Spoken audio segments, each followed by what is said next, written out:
Hello, everybody. Welcome into the NBA Front Office Show. I'm Trevor Lane, joined as always by Keith Smith. We are crawling towards trade season in the NBA. We've got a lot of stuff going on, a lot of trade stuff to talk about on today's show. So we're going to dive in. If you're not a subscriber to the YouTube channel yet, hit the subscribe button right now. In fact, about half of you watching this are not subscribed right now. So if that's you, you're in that 50%. Hit the subscribe button. It's free. Doesn't cost you anything, and we think that you'll like it. So hit that subscribe button. Keith, as the Jimmy Butler turns, I mean, I guess we're obligated at this point here. I'm just gonna go ahead and play it.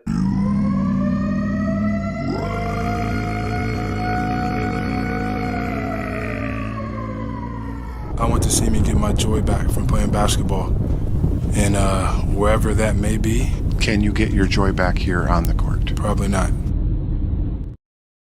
Oh, the quest for Jimmy Butler's joy. Will he find it? Keith, now we've got a report from Shams Charania that Jimmy met face-to-face with Pat Riley. That must have been a fun meeting.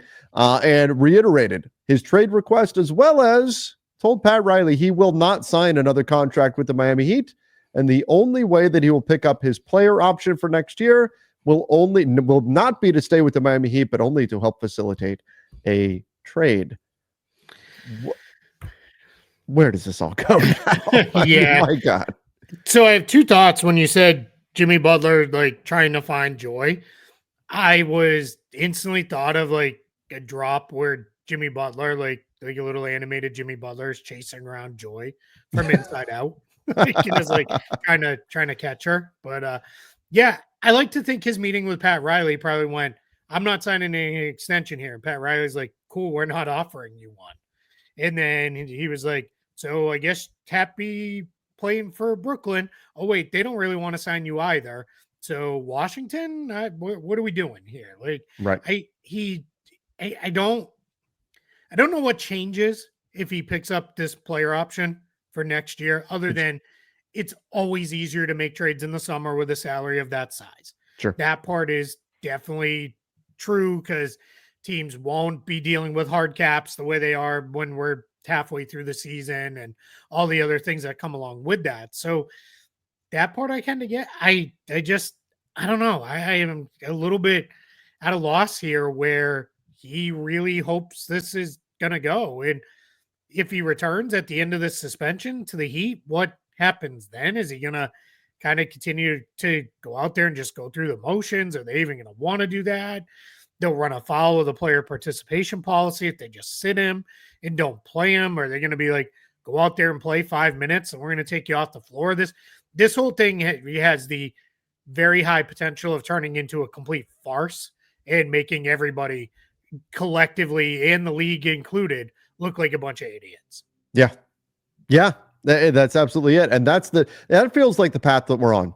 I feel like the path we're on right now is later this week, Jimmy Butler's going to be on the court for the Miami Heat. He's not going to give his all. It's going to be obvious. He's going to act offended at anyone questioning whether or not he was giving his all. And we're going to be stuck in it, where the Miami Heat have to put him on the floor because the NBA rules, which I mean, we talk about unintended consequences all the time, but this exact situation is an unintended consequence of the rules that you have to play superstar players. It just has the potential to continue to get messy. Like everybody needs a move. They need to find a trade. The problem is satisfying all parties feels almost impossible in this situation because, like you said, like you started with, who is going to pay Jimmy Butler this next contract? Who wants to give him that money? Aside from Phoenix, who can't get him unless somebody else wants Bradley Beal, which they don't. Yep. It's just, I don't know. This is a mess of a situation. And I agree with you. I think Jimmy Butler picks up the $52 million option at this point because nobody else is going to come close to giving him $52 million. I don't think it's even, he needs to facilitate a trade or anything. And by the way, poor Jimmy Butler. Oh my gosh, I have to take $52 million. That sucks, right? I mean, I know it's all relative, but still, it's a mess. I guess when I think about it too, and I'm not going to trash the new CBA for this because this is functioning as intended. If we were under the old rules, Jimmy Butler would already probably be on the Suns because they would have piled together a bunch of contracts and they would have had Durant and Booker and Beal and Butler, and then a whole bunch of dudes on minimum contracts because they would have put Nurkic and Allen and O'Neal and all these guys would have been put together into a deal to get to the number they needed to get to, and that's how it would have worked out. I mean, I have no doubt that's how it would have played out, and I think the Heat would have been like, all right, we're okay with that. Like, we got a bunch of guys that are on shorter term deals or smaller deals that are broken up, and we'll sort through it and figure it out, here over the next year or so. But under the new rules, he can't get there unless Bradley Beal gives up his no trade clause. We've talked about that a million, minutes, it feels like already, over the course of the last month. So that's, you're right, because it really feels like the only team that actively wants him has that major stumbling block to acquiring him. And I'm just not sure how they get past it. Even if the Suns find a team that is like, we'll take on Beal and you give us a first round pick and give us Ryan Dunn, somehow, and we'll figure it out, or my guy Oso, we'll figure that out and we'll go. Maybe. But then if Beal's like, yeah, but I don't want to go to Team X, then it doesn't matter. It all falls apart. And that's where it gets so convoluted with all this. I was in a discussion today with a bunch of people who are, big time basketball nerds like we are. And one of the things they were like is we got to, could a team, remember when he got traded from Minnesota? Sure. Philly was not really on his list, but he went. It went okay. Like, it didn't go badly, I wouldn't say. No. And then ultimately then he didn't stay, and he, got to Miami after that, and that all worked out how it worked out. But I do wonder, are we in a spot where with Jimmy Butler, could a team like the Bucks say, all right, we're gonna do it anyway. We're gonna go get him, and we'll believe with Dame and with Giannis, he's not gonna come here and no show, knowing he's got to figure it out if he wants another contract. Like, could a team make a play like that? I'm not gonna completely rule that out. Now, but in order to do that, correct me if I'm wrong, but unless they want to trade Giannis or something, I mean, they don't have a salary to match Jimmy Butler, so that would require someone taking Pat Connaughton. Yeah. In order for the Bucks to drop below the second tier apron. Correct. Yeah, because then that's how they can get into a spot to be able to aggregate contracts together. Then you're probably talking like Middleton and Portis. And for anybody who hasn't been following super closely, Pat Connaughton, almost $10 million. He's out of the Bucks rotation. Does not play regular minutes anymore. I kind of wonder if Detroit might be like, yeah, we can do that, because that would give the Pistons a little bit of cover if Malik Beasley or Tim Hardaway Jr. or both were to leave in free agency. Then at least you've got, all right, well, Connaughton, we can plug in as a rotation shooter and feel like we can move forward with that. So I think that could be a way we see that work out. By no means am I reporting anything. You start to put together math problems with this, and that's kind of where we're at. So I could see that. And then if you're the Bucks, it comes down to, all right, well, Portis is our third big in with Giannis and Lopez. We're gonna have to play a little bit differently if we trade him. Middleton essentially gets replaced by Butler, and then maybe the Bucks are looking at, hey, if we can finagle this to then also finish under the second apron after this, then maybe we can look at, all right, backfill the roster spot with veteran X big who's available and figure it out that way. They'd still be limited as a first apron team on buyout guys, but who knows what the buyout market's even going to look like at this point. So I could see a team making a play like that. I don't think Memphis can do that, because Memphis doesn't necessarily have the veteran infrastructure of guys. Like, Giannis is going to be like, hey, this is my team. Like, you're like, fall in line, man. I mean, we've seen Jimmy Butler go places before and cause complete chaos. So I'm not going to say he wouldn't do that in Milwaukee, even with Giannis there and Dame there and Doc Rivers. But I think in Memphis, it would just be far easier for him. They just don't have that same veteran infrastructure to kind of control him, if you will. But he may go there and be like, I don't really care anyway. This isn't where I want to come if that reporting is accurate. I will say this on that. We haven't heard a lot of follow-up to that report. Like, the Memphis report came out, and then you got the kind of traditional tag-ons to I can confirm this. I've heard this as well.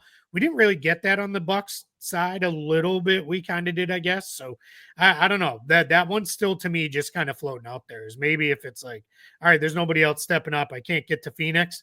All right, let's figure this out. And then he could pull the same game again if he picks up his option in the summertime. Yep. And be like, all right, I still want to go to Phoenix, and who knows what it could look like then. So this one, I don't know. I felt like we were going to be resolved by now, and now it feels like this may drag on for a little bit. Yeah, I talked about that a little bit on the basketball bulletin on a video I did this morning. Was talking about like how many teams around the league right now are looking at what's going on with Jimmy, the videos that he's posting from the video he posts from his coffee shop, taking shots at Miami Heat ownership or decision makers anyway, and all that kind of stuff. And just the entire situation. How many teams are going, that's the business I want to get into. I want to get in the Jimmy Butler business right now. Like how many teams are thinking, you know what?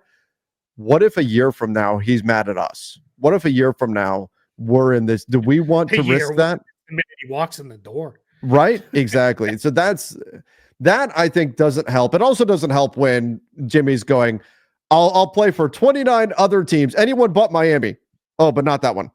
Well, but not that one either. But anybody but Miami, just not that one. Right? Yeah. Like that doesn't help either. So yeah, I mean, clearly, right, he's trying to pick his destination, but getting to that destination is harder than it's ever been in this new NBA world.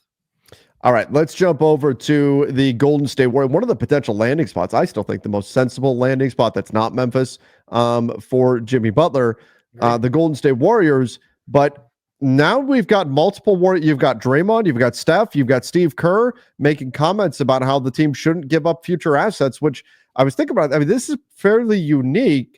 Typically, aging veterans they don't care about the future draft capital of a team. They help me win right now. And general players don't care that much about future draft picks. Those are just picks that can take their jobs. So, but especially veteran players wanted to see the team go all in to try to win right now. So interesting that you've got Kerr and Draymond and Curry all saying, oh, no, it would be irresponsible to risk the long-term viability of the franchise. Yeah, so I'll start with personal opinion here, and this means that especially like Stephen Curry last night, clearly a better person than I am. And just in case anybody was still wondering on that open-ended question. But he was like, if I was Steph, I'd be like, I don't care what happens after I'm gone. Like, I want to win. Like, let's go. And I would be, after everything I've done for this franchise that was just kind of always had great fans, but was never really very good in recent NBA vintage. That is correct. They had some good seasons, but never like sustained success. And then all of a sudden here they are, this historic run, which quite frankly probably went on with that 2022 title very, much like you extended it again. And I think if I'm Steph, I'm like, hey, you owe it to me to trade picks, trade young guys, go get us help. Like, let's go. And quite frankly, you owe it to Draymond Green, you owe it to Steve Kerr. But here these guys are all collectively as a group saying, nah, don't do it. It's not, basically saying it's not worth it. We're not that good. And I just like, it's shocking. I'm not going to argue because they're under 500 as we record this on Tuesday afternoon. But like, what? Like, what are we doing? You're Stephen Curry. Like, I'll take my chances even as a 8th seed in the playoffs if I have you. Like you can still win us a game or two. I don't know. Maybe Steph sees what we don't see, and he's like, we're not going to. Like, I'm glad you pulled this up. The standings here, they're now 12th. They're under 500. The Spurs are the other team that we kind of thought this is where they might be, right? Yeah. Battling for a spot in the play-in. But with the Kings, and here we go again, the Suns playing better. Maybe the Warriors are, maybe Steph's right. Maybe he is right to be like, it ain't happening. Don't give up a bunch of stuff to try to save this sinking ship, right? Like, and they were at the top of the conference weeks ago, right? I mean, a couple months ago when we first started the season, they were on that. Everybody was like, "Oh my God, is this the new way forward? All this depth and they're playing a 12-man rotation or whatever, and all this is going to work." And now here they are sitting outside of the play-in, not even a play-in team right now in the West. But it's striking because you would think of all people, you would think Steph Curry would think, I don't care who we're playing. I go on a heater in the playoffs and we're advancing. And that's that. And so it's striking to hear him say, no, you don't want to give up future draft capital. You don't want to put the franchise at risk. And I know they're trying to be selfless, and that's part of it. And it is very rare to hear players do that, but still, maybe it is just a sign of the way things are in Golden State. And if this is the case, maybe this is directed at the Jimmy Butler rumors, but if that's the case, then yeah, you aren't making a Jimmy Butler trade where you're giving up Jonathan Kuminga, which is what Miami would want if the Warriors agree with Steph's assessment of things. And I think it was funny that you mentioned, the Warriors have not been good. If you're a newer NBA fan, or if you're a younger person, sure, you're like, what? You think the Warriors have been great? They've been good for the last decade? They've been good. There were a long time where the Warriors were. I mean, they were an easy win on the schedule most nights. I mean, there was the We Believe Warriors with Baron Davis, they had and fun teams that step forward every once in a while. But no kind of consistent run. No. And certainly never were. Even those teams weren't title contenders. They were just okay. They're kind of fun. Yeah. So Trevor, I went back to find it because this came out the Automatic NBA. It's at Automatic NBA on Twitter posted. The Warriors are the first team in NBA history to start a season 12-3 and be under 500 at any point later in the season. Wow. Teams that have started 12-3 or better in NBA history finished with an average win pace of 58 wins. Ooh. They started 12-3 and have gone 7-17 since. That's unbelievable. That's not even a there's no rational world where you could expect it. And I'm not going to say they haven't dealt with injuries because they have, but Steph and Draymond's out now, but Steph hasn't missed considerable time. He's missed games here and there for stuff. If you told me they started 12-3 and then there was there was a couple of seasons, a couple of years back where Steph missed more than everybody gets hurt. Yeah. Then it's okay. The wheels came off and it all fell apart, but they've been as healthy as anybody else has been basically. And 7-17 since a 12-3. Insane. In looking at it right now, I feel, I don't want to go overboard. They're still 3 games out of 5th. That's still all on the table for them. But I will say, I'm looking at, I feel the least confident of them in any of the teams from 5 to 12 in the West. Yeah. I just don't see how they get there. Well, we'll see. I mean, they still have tons of expiring contracts to use out there in the trade market. They have future draft capital. Who could be flipped again. Absolutely. But if Steph Curry is saying don't make trades. Yeah. How do you? Well, what do you do there? Yeah. If you're Mike Dunleavy, what do you do now? Are you well, I guess I'll pack up and go on. I'll see if I can use Rob Pelinka's Disneyland pass. So sorry, I had to. Dunleavy and Pelinka are going to be. Well, I would say they're riding Thunder Mountain, but I saw. Oh, maybe it's the Disney World one. They're closing it down for a year. Yeah. But that's here. But they're going to be riding Tiana's Bayou Adventure. They're going to get the picture going down the waterfall together, smiling. That's going to get put out on trade deadline day on February 6th. Where's Rob and Mike Dunleavy? They're just chilling. I love it. That is one of my funnier memes that you see pop up every year now, where it's Rob Pelinka. Teams doing all these trades, and Rob Pelinka is roaming around Disneyland, and the picture's 7 years old because he does have the same thing as Rob Lowe. Insert that running joke. Where they just don't age, right? They basically. So it looks like it's recent. Yeah, but it's him and Gabe Vincent are there eating churros. And Jared Vanderbilt's one of the ghosts in the haunted mansion that doesn't exist. Oh no! You can cut all this and put it on Lakers Nation, and people. I will. All right. Oh, man. Let's jump over to Karl-Anthony Towns. Been a monster on the boards this season. Actually, just dropped to second in the NBA in rebounding. Sabonis has come up, but still, Sabonis' 28 rebound game against the Celtics kind of helped. That he may should have had a 30 rebound night, but he only grabbed 2 in the last 8 minutes. Unreal. Unreal. That juiced his numbers a bit. But Karl-Anthony Towns having a phenomenal season for the Knicks, especially rebounding the basketball. He's been excellent there. But now he hurts his thumb. What's the prognosis here on him moving forward? Yeah, we don't know. He's been dealing with something that's been it didn't seem like it's big because it hasn't really cost him any time. When he has missed, he's only missed a few games this year, and I believe they've been for knee soreness. But in the game against the Pistons last night, which the Pistons won with some really good execution down the stretch from Cade Cunningham and Malik Beasley hitting a couple big jumpers. Pistons are playing really, really well.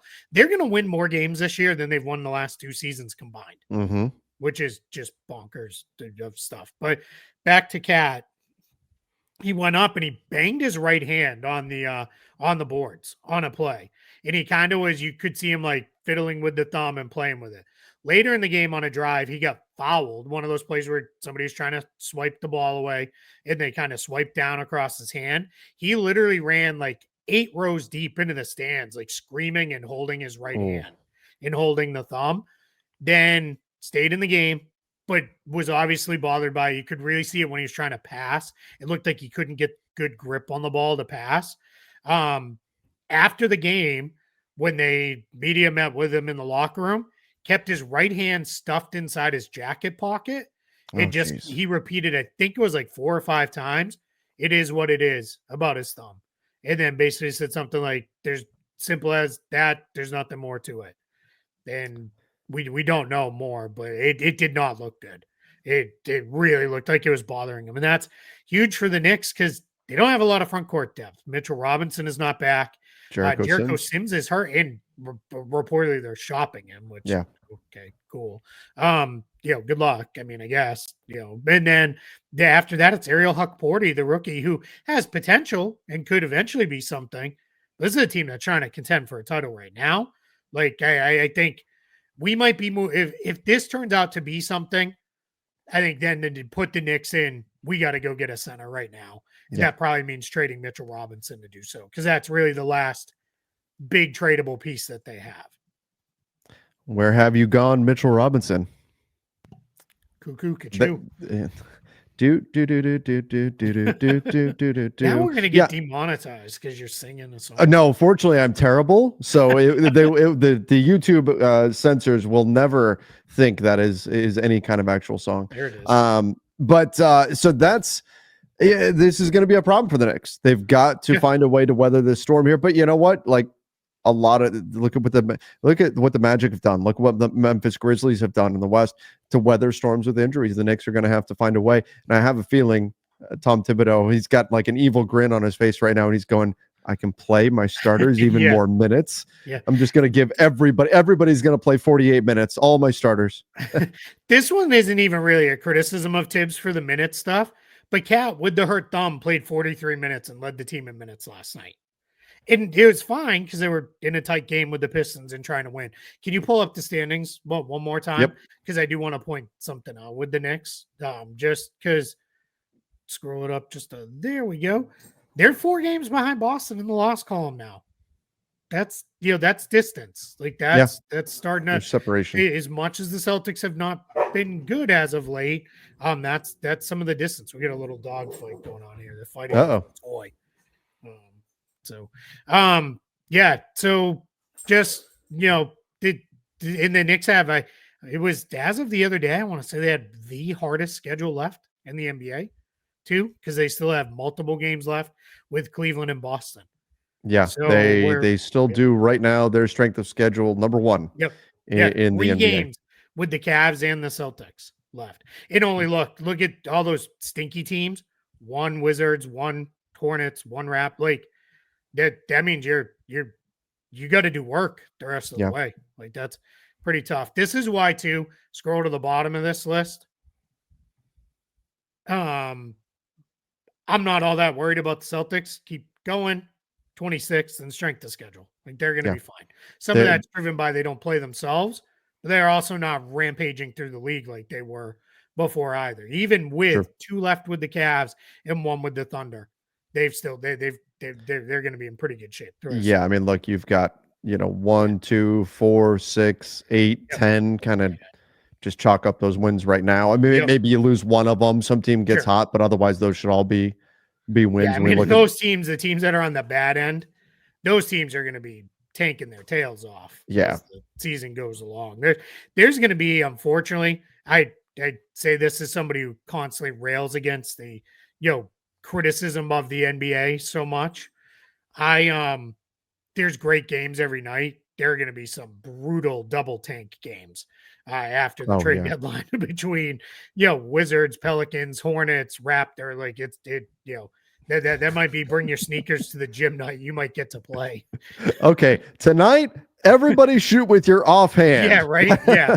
It's going to be pretty ugly. Oh, you're on a 2-way contract and a 10-day. Great, you guys are starting tonight. You're playing 48 minutes. Yeah, exactly. All game. Yeah, and take as many shots as you would like. You want to get in foul trouble? Go for it. Yeah. Speaking of, we're going to finish with a couple of those teams towards the bottom of the standings here. All right. Zion Williamson. Stephen A. Smith says Zion doesn't want to be in New Orleans. This is nothing new. We've been seeing this for a little while now that Zion, I mean, there was when he changed his agents, what was that over the summer? There was the story that part of the reason why he was changing his agency was because he was upset that his agent didn't give it to the Knicks, that he wanted to be a Knick. He didn't want to be a Pelican. Does Zion want out of New Orleans? Maybe, but Maybe. Yeah. I mean, does New Orleans still want Zion? Like, if I'm the Pelicans, I'm just about done with the Zion Williamson business. I mean, they just had to suspend him for not showing up for the team flight, and that was not the reason why he got suspended was because this has happened habitually. Like, this has been a consistent thing with him showing up late. Like, I don't know, man. Keith, I'm about out on the Zion Williamson situation. I think that they need. I've been saying it all season that they need to move on from him. I recognize that they're probably not going to, but I think we're getting quickly to the point where it's probably best for all parties involved just to move on, find a trade, turn the page, go from there. Yeah. It's as far as the suspension goes. We used to, when I worked for Disney, we used to have a thing where it was, you're not getting fired for your 20th call sick this year when you had the flu. You're getting fired for the 15 times you called sick and went to the beach. Yeah. Like that's like, and nobody gets suspended the first time they miss a flight or they're late for a flight. That happens a lot more than NBA teams, I think, would like you to know that happens, because sometimes life just happens. You get a flat tire, something happens that causes you to be late. My kid fell on a skateboard and broke their arm. I had to take a doctor, right? Like stuff, and the teams are going to be understanding with stuff like that, and that doesn't need to get out there publicly and all that. Yeah, and they don't make a big federal case out of it. It's just move along. This very well reported by several different people. This was a lot of stuff. It was late to meetings, and the flight was just the straw that broke the camel's back. It was, we're done. We're done with this. We've had it. Like now you're going to get dinged with this suspension. And the one thing I will say with Stephen A. Smith reporting on this, because he's been beating the drum for Zion once out of there, and maybe there's he's a huge Knicks fan. Maybe there's some ulterior motive in that. Sure. But part of it that I do agree with was, is he ever going to be professional in New Orleans? Like, and if we are having these kind of things happen, that's where it all starts to fall apart. It's not going to happen before the trade deadline, and they're not going to waive him to get out of the contract. Like, those two things are not going to happen. But I'm not going to be shocked if we're sitting here in late June, early July, talking about how Zion was traded to another team. Like, I think we've kind of hit the point of, let's see what the Pelicans get in the draft. They come away. Let's say they come away with Cooper Flag. I'm not going to say you couldn't play the two of them together, because if you're smart, you should be able to figure it out. Sure. They might be like, you know what, we now have our power forward of the future. Let's just move along. Like, let's move him, and we'll just move on with Cooper and Trey Murphy and Jordan Hawkins and Herb Jones and all the rest of the guys who seem like they really want to be here, and we'll figure it out. Absolutely. Yeah. And that's where I'm at with the Pelicans. I think they should make that move, but I don't know if teams are going to be interested. That would be a fun trade deadline, Keith. If on February 6th we get surprise Zion Williamson being traded to Team X. Oh my God. That'll be wild if that's how it goes down. Like I'd be on fired up if that's the way it went. And you know when that'll happen? Trade deadline morning, because I'm an idiot. I have to go to the dentist in the morning. No, you're kidding. At 7 o'clock. You have to reschedule that. No, at 8 o'clock in the morning. So I think I'm going to be okay. God. It's usually before anybody's up and going, but it'll be when they like recline me back and they're like, all right. And it's just my regular cleaning, but that'll be, that'll be when it'll go down. I'll be getting my phone buzzing and I'll be trying to look at it while they're trying to, do my teeth cleaning. Keith, my wife told me she's trying to schedule a work trip, and she was going to fly back on trade deadline day, and I told her no. Yeah. I said you will be left at the airport. I cannot leave to go get you on trade deadline day. That will not happen. Meanwhile, you're going to get your yearly cleaning. Postpone that thing, man. Come on. Do you know how hard it is to get into the dentist? No, my dentist is super easy. No, ours is not. Like, he's really popular, I guess. I don't know. And the funny thing is, he's a huge basketball fan. So he's going to do the standard dentist thing, right? Where they get the tools in your mouth and then they start asking you a million questions. Yeah. And it's like, how can you even understand what I'm saying back to you? Like, it's all mumbling around the mirror and the scraper and all the other stuff. He's doing all this. Did you say tier 1 or tier 2 apron? Yeah, right. Yeah, exactly. So, man, this all right. Let's finish up. The Wizards won't trade Jonas Valanciunas with late second round picks. He's one of the buzzier names out there on the center market right now, along with Robert Williams, Nick Richards, a handful of other players, Nikola Vucevic. There's a decent amount of centers available on the market. Jonas Valanciunas, a player that's very available, but the Wizards trying to push back like, hey, we're not just going to give him away for anything. We need like legit second round picks if we're going to part with them. Yeah, absolutely. And I think that's smart there.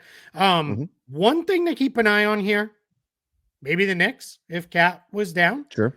Trade them Mitchell Robinson, get back Valanciunas and Johnny Davis. That might work money-wise. It might be a little bit off. But if you could do something like that, sure, why not? Like, let's go. I mean, Valanciunas for Robinson would just work straight up too, I think. But what the Knicks could do, they're about out of tradable assets. But the one thing that they do have, let me make sure, they still have that protected Wizards pick. That's like their last one that they've got. And that actually turns into like real seconds in a couple years. And if that turns into like real seconds, no offense, Wizards fans, I don't think they're going to be good in a couple years. So those could be like good seconds. So that, now it doesn't make sense it doesn't make sense to do that move if this Cat thumb injury isn't anything to be worried about. Then you're like, we'll just keep plugging along with what we had. But that could be a move that could make some sense there. Yeah. Because then, now, I mean, it would kind of suck for Valanciunas because then when Cat's back, you're a 5 to 8 minute per game guy now because you can't play. I guess you could maybe play them together. Cat played next to Gobert. Sure. You could. I mean, Gobert is significantly better defensively than Valanciunas, but just something that kind of popped in my head there a little bit. But there's going to be teams looking for a center. Valanciunas makes $9.9 million. Very tradable contract. Like, absolutely. Very easy for anybody if they want to get him. And you know what? If I'm the Wizards, hold out, get a better deal. Yeah. Like, you don't need to move him now. Like, he has said like he's not happy with the losing because think about it, he's been on mostly winning situations in his career. But I think he gets it, right? He knew what he signed up for there. Yeah. And he's still playing wildly productive. Like, he's playing the least amount of minutes of his career and he's still almost averaging a double-double. So he can't defend anybody, but he can still get rebounds and he can still score the basketball using his bully ball. And so he's got value for sure. He's an interesting player. And I think he's somebody that, I mean, they signed him to trade him. That was really the word on, they signed him specifically to use him as a trade chip, whether that be now or maybe this summer. He does have 2 more years under contract, but the 3rd year of his deal is totally non-guaranteed. So really it's 2 years left under contract here. So this season and next season anyway. So he's one of the names that I do think gets moved by the trade deadline, but the Wizards right now kind of slow playing things and doing what they can just to get as much value as possible. And this is what you expect this time of year. Here we are, January 14th. Things are going to start picking up though around the trade market as talks are going to get more and more serious. We're getting close to that February 6th date. So buckle up, everybody. And that's just to bring it all full circle. Subscribe to the channel, turn on notifications because we're going to keep you up to date on everything. Trevor Lane, I'm going to start calling you a pilot because you're an expert at landing that plane. Flying along.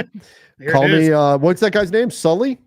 Sully? Yeah. That landed the plane, River, yeah, that's right. I'd rather land on a runway.